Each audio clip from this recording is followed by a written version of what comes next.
आज मंगलवार को फालाकड़ा प्रखंड के जटेश्वर के ऐतिहासिक शिव चतुर्दशी मेला के एक दुकान में गैस सिलेंडर लीक होने से आग लग गई।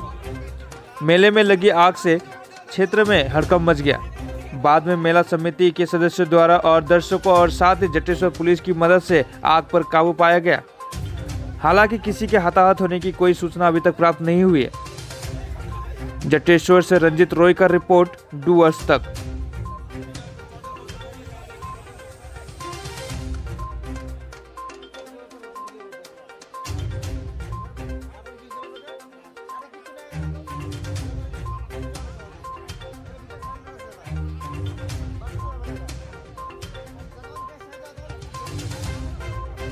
আগুন লেগেছে।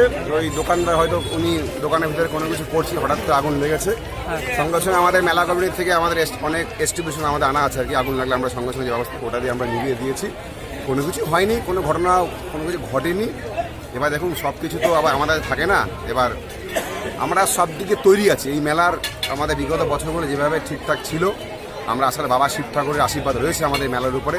বাবার আশীর্বাদেই কোনো কিছু আমাদের কিন্তু হয়নি। হঠাৎ করে একটু আগুন লেগেছিল, আমরা 10 মিনিটের মধ্যে কি আগুন নিয়ন্ত্রণে এসেছে, আগুন নিয়ন্ত্রণে চলে এসেছে। এখন কোনো কিছুই নেই, সম্পূর্ণ নিয়ন্ত্রণে এসে। আগুন সেরকম লাগেও না, একটা গ্যাসের দোকানে গ্যাসের মধ্যে আগুন লাগছে, অল্প আগুন বেরিয়েছে আর কি, অন্যথা কোনো কিছু কিন্তু হয়নি।